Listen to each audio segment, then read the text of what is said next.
What is up, y'all? I hope you're doing well. We're here for our weekly energy oracle forecast, where we're just taking a look at the week ahead to see what kind of spiritual weather we will be having. It was a hot day today. We had my nephew's 12th birthday party at a pool. That was very hot. And then I was burning up the whole night at the restaurant. I'm just like wilted lettuce, you guys. So we have Nexus for our first card. Now, when I see this, I think of the interconnectedness of all things, and both like the networks that we form and the webs we weave through every thought, every choice, every action. And then how things are interrelated and how they correlate, and how like things could come through your network that you're not expecting, right? So network is very important. Even making, like, keeping your mind open for people that you don't realize that are in your network, that maybe are familiar with you or you're familiar with them because of like the internet. But you never know who could answer a question for you or reach out or find, like, stumbling upon that right teacher that has that right piece of advice for you right when you need it, right? But something about how everything is connected and how our webs of connection.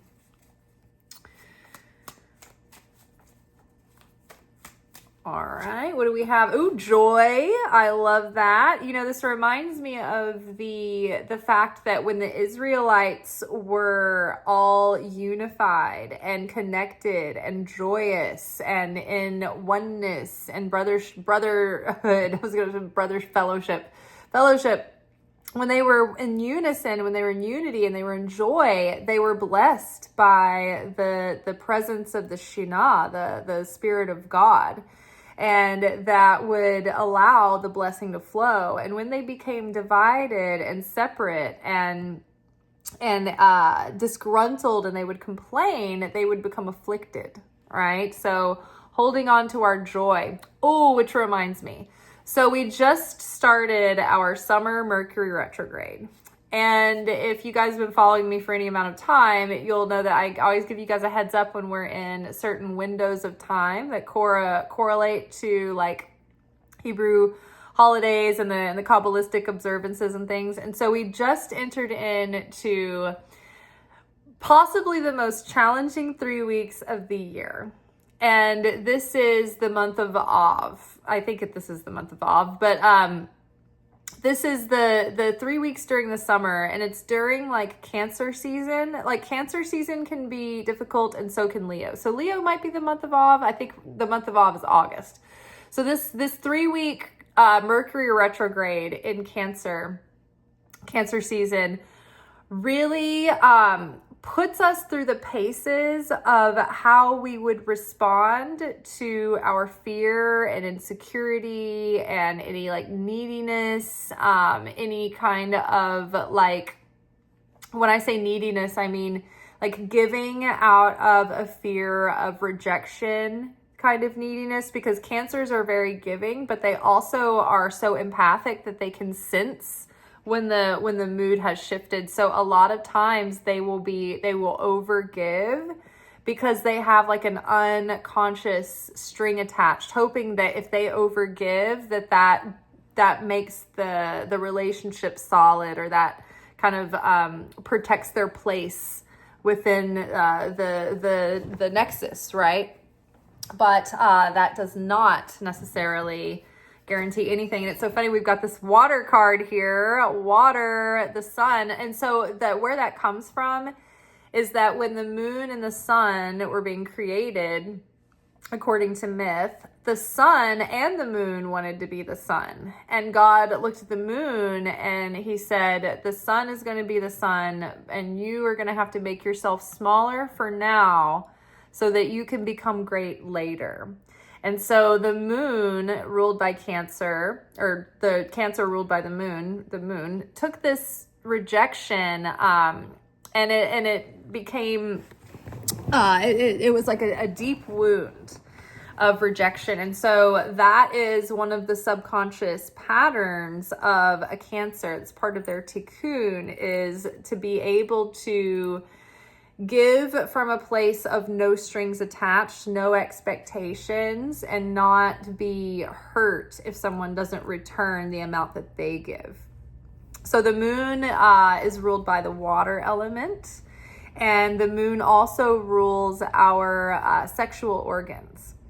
And so here we have the pelvic bone, and the moon and Cancer are connected to the sexual organs because they're connected to the Sfirat of Yesod. This is the second dimension up from the material realm. I'll show you guys the chart. And this dimension here, this is Yesod. This is ruled by the moon. This is associated with Cancer. This is basically the passage through. This is like the Strait of Hormuz in the cosmic realm. This is where all the souls pass through when they're coming and going. This is where every manifestation comes through before it drops down into the material world. I like to think of this as like the gumball machine that's about to spit the manifestations into our hands, into reality. So one of the greatest tests of mankind is around our sexual temptations and our sexual urges, and being able to practice restriction around those, and not just want to receive for the self alone, but receive for the sake of sharing. And so there can be temptations around grabbing sexual energy in a reactive and selfish way, right? That isn't about love or about becoming closer or sharing something sacred with another, but it's about, oh, I want this hookup. I want the energy. I want the validation. I want, the pleasure and the ecstasy. I want the excitement. All of those things, they're short circuits. Those are acts of, the ego receiving instant gratification rather than practicing restriction for long-term fulfillment. So this we've got our nexus, we've got joy, we've got water. So the more we can be in that state of joy, we will be in a state of flow. Flow with the abundance, flow with creativity, flow with life force. I need some life force right now. You guys can probably tell I'm running on low. I'm running on empty right now.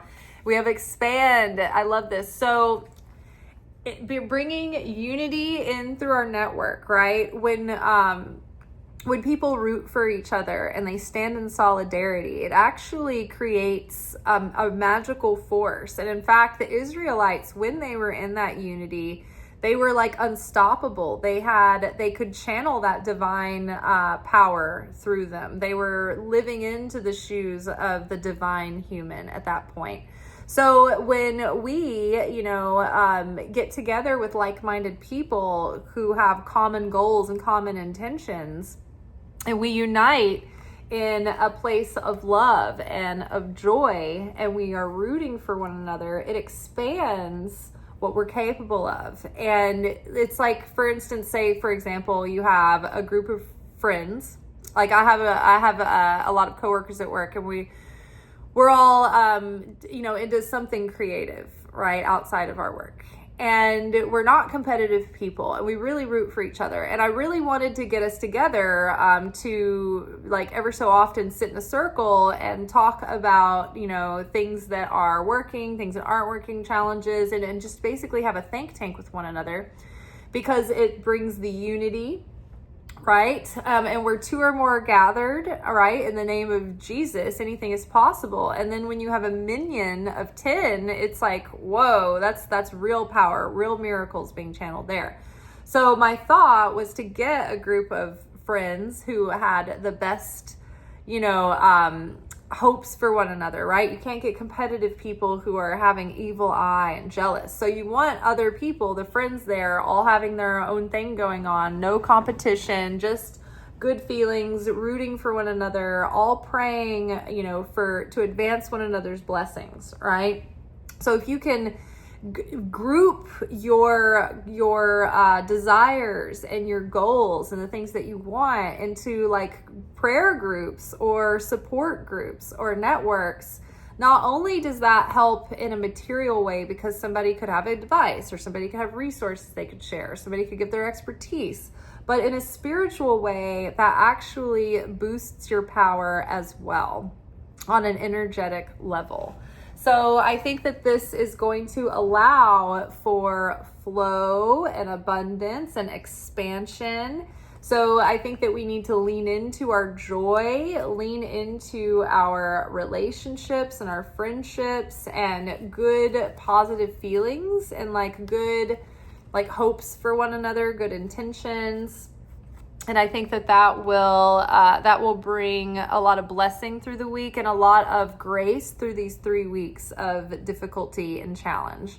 So we have our Mercury Retrograde, which is making it already like a high probability for misunderstanding or for things to fall through if you're not paying attention or if you're not communicating gingerly, right?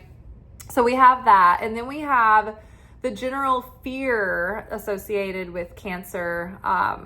Like they tend to be a little bit frightened because they're like soft, sweet little crabs and underneath a very like little thin shell, you know, and so crabs have to go, you know, they have to go out of their way to keep themselves safe. And so they're nervous, they're like back and forth. So we might be indecisive this month. We might feel nervous. We might be anxious. I know this shift tonight was like the grand opening of the 3 weeks of difficulty. I mean, I had every complicated variable that you could have in a night. And I just kept trying to tell myself, don't forget, this is the 3 weeks of like the difficulty. So if you can do your best not to go into like a short circuit where you just crash out, like, you know, set everything ablaze, like try to take it slow and breathe your way through it and just brace yourself for potential challenge. And I think that when we can see it coming and when we expect it to come, it lands differently. It's like we feel less victimized. It's less personal. We just know it's part of the passageway through the game of life over the next 3 weeks. So knowing that that's happening, but also I think that leaning in to the people that love us, that support us, and doing what we can to protect our joy, right? To keep that joy, to keep our consciousness crowned in joy, I think will provide us protection. Also with the sexual energy, I guess, you know, being aware of that is a factor this month because these are things that are all associated with the moon. And the thing about Cancer and Leo is that both of these months are ruled by like one planetary force, and it's not balanced out by like the opposite planet. Because usually if we have like, say, whatever sun sign we're in, there's a different new moon at the beginning of the month that like marks the month and like affects the energy. And there might be like overlap there, so that there might be months where there's like multiple signs that are kind of influencing the month. Whereas in Cancer, it's like Cancer is Cancer and it's ruled by the moon, and then Leo is it's like the Cancer moon and the Cancer ruling, and the moon is in Cancer, and it's just like, then same for Leo. It's like it's ruled by the sun. There aren't any other like planets like overlapping, and it's just very, very, it's all Leo and all Cancer. So those 2 months tend to be a little bit more extreme or more noticeable. And then we just have again, Jupiter moving out of Cancer, which was amplifying and magnifying the depths of all of our feelings. Oh my gosh, for like however long it was there, a year, 18 months, I can't remember exactly. But now we're moving into Leo, and it's going to be, well, you know, we can say it's going to be this, but it's going to amplify Leo's vibes. And Leo likes to be respected. But they also give respect. And Leo takes up for the underdog, right? And Leo's fun-loving. Leo's fiery. Leo's like ready to get it going and get it done, right? Leo can really get things accomplished. They have a little bit more follow through than that Aries cardinal energy. So there's a lot to be gained in these couple of months, but there's also a little bit of a snare and a stumbling block attached to both of them. With Cancer, we can be very emotional, and we can be impulsive because of our emotions. And then during Leo season, we can be a little bit hot-headed and impulsive because of our hot-headedness and because of that ego kind of thing. So over the next couple of months, I guess we're just going to mind our P's and Q's, as they say. Be mindful of your emotions. Don't let them swing out of control because they're amplified and intensified this month, and you may be blowing something out of proportion or letting your emotions cloud your judgment. So take it slow. Try to be present with your thoughts and your feelings so that you can cultivate, because we're not controlled by the astrology. We're influenced by the astrology. We're not controlled, and we're not fated by the astrology either. It's just there to show us our base level that we're starting at, but the real object of the game is to transcend above the astrology and be sovereign outside of the astrology and outside of the astrological influences. And so the more that you work on your tikkun correction and you perfect these parts of yourself, the less effect that the astrological influence has over the ins and outs of your day, and how, everybody else might be affected by a Mercury retrograde, but like you are navigating it just fine, right? So that's that. I'm out of steam for tonight, guys. I will see y'all tomorrow for our weekly anchor message, where we will be getting our spiritual assignments for the week ahead. And we will talk more then. In the meantime, I hope you have a good evening. Last night's Secret Teachings of Jesus episode was really good. So this video is a little bit shorter, so maybe you might want to go and watch the Secret Teachings of Jesus. But it was a part 2 of the week before. So it's the Gospel of Thomas, saying 17. What no eye has seen, but I think there was a lot of interesting wisdom packed into that and practical application to our lives and our comings and goings. All right, that is all for tonight, folks. See you tomorrow. Peace.